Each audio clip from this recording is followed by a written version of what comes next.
Hello mga boss, mayong hapon sa itong tanano, mayong gabi kung asa mo karon mga boss no tanaw sa tuang video. So na ako'y ipahabol sa inyo ha karon para pang alas 9. So bay labo to manok mga boss no nga misinggit 356 ug 488 ang resulta karon mga boss no sa duha ka draw.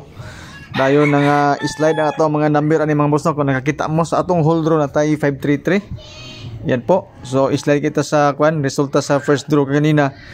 Dayon, kuha siya sa toong calendar guide mga boss nga dikit sa pizza ka ng 563 nga angle dia sa dikit sa pizza ka mga naka-angle dia compute. Congrats sa inyo ha mga boss no. Although slide ang ato ang isa ka bonus number. Alas 5 mga boss no natay 885 488 ang resulta, sayang kayo. Atong mga number ginahalos mga doble tanan pero wag siya na tsambahan.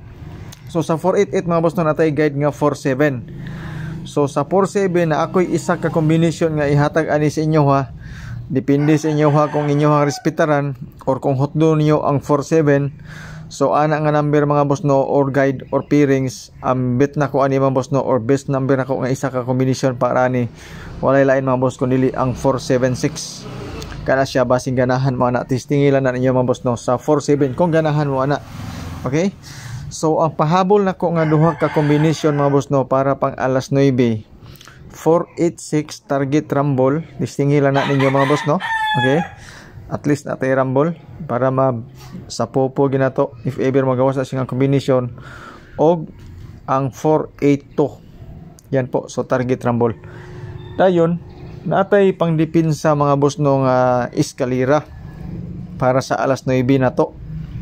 Okay, so okay gapon kayong eskalera mga boss no pang alas 9. Na ako'y ihatag sa inyo ha. Actually nagsunod ni siya ang 2, 3, 4. Okay, o 3, 4, 5 target rumble. Yan po muna sa atong dipinsa nga eskalera. Ang atong bonus number mga boss no way lain ang 3, 4, 5 o 4, 8, 6.